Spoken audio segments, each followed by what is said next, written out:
Hello viewers, welcome back to my YouTube channel. যিহেতু আজি Sunday আছিলে, বাৰো অফিস বন্ধ, সেই কাৰণে আমি অলপ ফুৰিব যাব ওলালো। এয়া দেখিছেনে ৰাস্তাতে আমি খাবলৈ কিবা কিবি অকন লৈ ললো।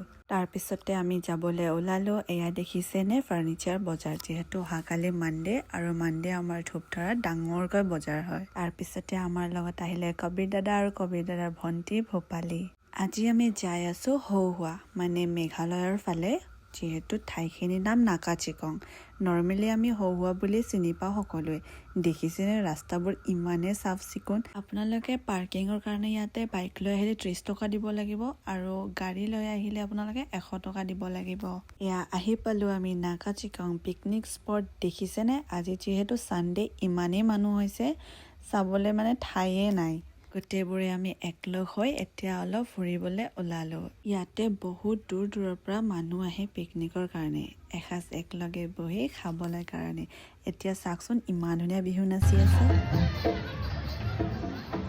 তাৰপিছত দাদাই মোক ক'লে এই গছডাল দেখিছেনে, মই 2012 চনত আহিছিলোঁ, এতিয়া ইমান ডাঙৰ হৈ গ'ল। ইয়াতে চাওকচোন ভিউবোৰ ইমান বেছি ধুনীয়া।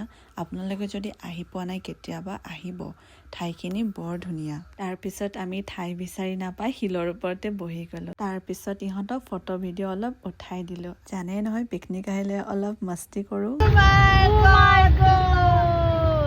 আমি দূৰৰ পৰা সিহঁতক জোকাই আছিলো। তাৰপিছত পানীখিনি ইমানেই বেছি ঠাণ্ডা আছিলে, দাদাই কল্ড ড্ৰিংকটো ঠাণ্ডা হ'বলৈ তাতে ডুবাই থৈছিলে। তাৰপিছতে আমি অলপ খাই ল'লো, তাৰপিছত অলপ মস্তি কৰিলো। তেনেকাতে অলপ গ'লো আগৰ ফালে। এয়া দেখিছেনে বজাৰবিলাক, বহুত বস্তু ওলাই ইয়াতে। আপোনালোকে আহিব কেতিয়াবা, যদি অহা নাই ভাল এটা পিকনিক স্পট বিচাৰি আছে যদি আহি যাব ইয়াতে।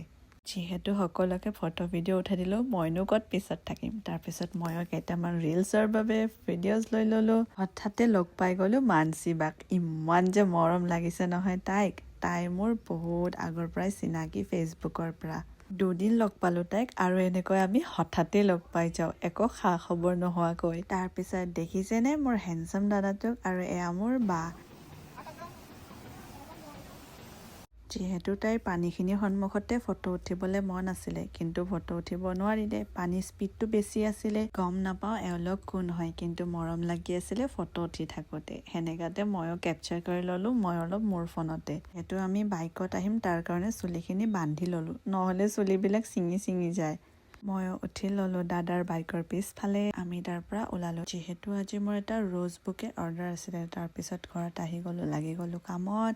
এয়া দেখিছেনে কিমান ধুনীয়া হৈছে। আজিলৈ ইমানেই।